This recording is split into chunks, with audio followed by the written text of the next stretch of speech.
This video is sponsored by Buymotif shopping app. இதில் நிறைய products sales ஆகிட்ருக்கு, நல்லாவும் இருக்குது, பெஸ்ட்டாகவும் இருக்குது. கீழே டிஸ்கிரிப்ஷனில் லிங்க் கொடுத்துருக்கேன், செக் பண்ணிக்கோங்க ஃப்ரெண்ட்ஸ்.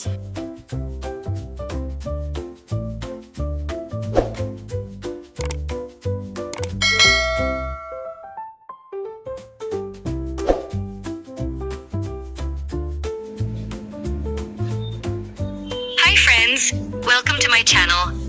கதை நரி மற்றும் திருஷ்டிமணிகள் புத்திசாலித்தனத்தின் திறமை. ஒரு முறை காலத்தில் ஒரு பெரிய அடர்ந்த காட்டில் பல்வேறு விலங்குகள் வசித்து வந்தன. அந்த காட்டில் சிங்கங்கள், கரடிகள், மான்கள், குரங்குகள் மற்றும் பல விலங்குகள் இருந்தன. அந்த வனத்தில் ஒரு புத்திசாலி நரி வசித்தது.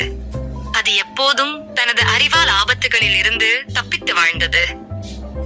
நரி மிகவும் வேகமானது மட்டுமல்ல, சிறந்த யோசனைசாலியுமாக இருந்தது.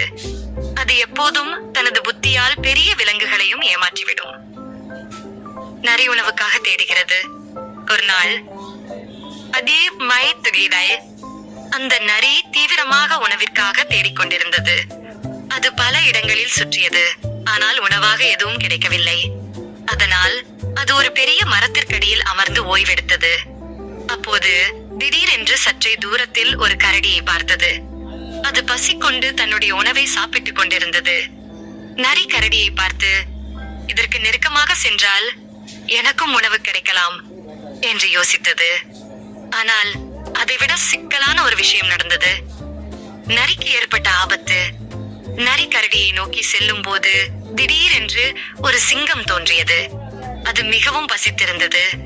அதனால் வேட்டைக்காக ஒரு விலங்கை காண்பதற்காக பார்த்து கொண்டிருந்தது.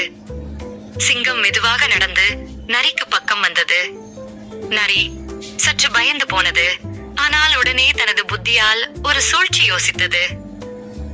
அது தன்னுடைய முகத்தை கவலையாக மாற்றிக்கொண்டு, அரசே, தயவு செய்து என்னை சாப்பிடாதீர்கள், எனக்கு மிகவும் மோசமான நோய் உள்ளது என்று கூறியது. சிங்கத்திற்கே பயம்.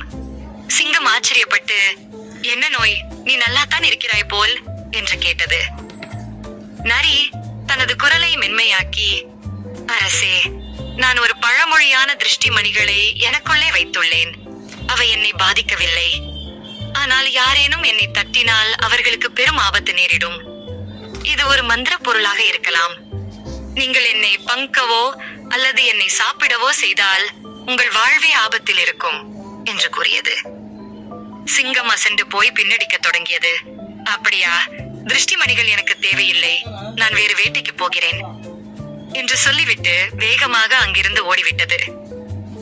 நரி புத்திசாலித்தனமாக தப்பியது. நரி சிங்கம் ஓடுவதை கண்டபோது மகிழ்ச்சி அடைந்தது. ஹஹா, புத்திசாலித்தனம் இருந்தால் எந்த ஆபத்தையும் சமாளிக்கலாம் என்று அது சொன்னது. இதை பார்த்த காட்டில் இருந்த மற்ற விலங்குகள் நரியின் புத்திக்கு பாராட்டுகளை தெரிவித்தன. கதையின் போதனை: 1. அறிவால் நம்மை நாமே காப்பாற்றிக் கொள்ளலாம். 2. திறமையாக யோசித்தால் எந்த ஆபத்தையும் தப்பிக்கலாம். 3. பெரிய சக்தியை கொண்டவர்களை பயமுறுத்த முடியும், ஆனால் உண்மை அறிவு நம்மை பாதுகாக்கும். இக்கதையிலிருந்து நாம் பெறும் பாடம்: பலம் மட்டுமே முக்கியமல்ல, அறிவும் அவசியம். ஆபத்து வந்தாலும் பயந்து விடாமல் புத்திசாலித்தனமாக செயல்பட வேண்டும். ஸ்டோரி பிடிச்ச லைக் பண்ணுங்க, ஷேர் பண்ணுங்க, சப்ஸ்கிரைப் பண்ணுங்க, காமெண்ட் பண்ணுங்க. Thank you friends.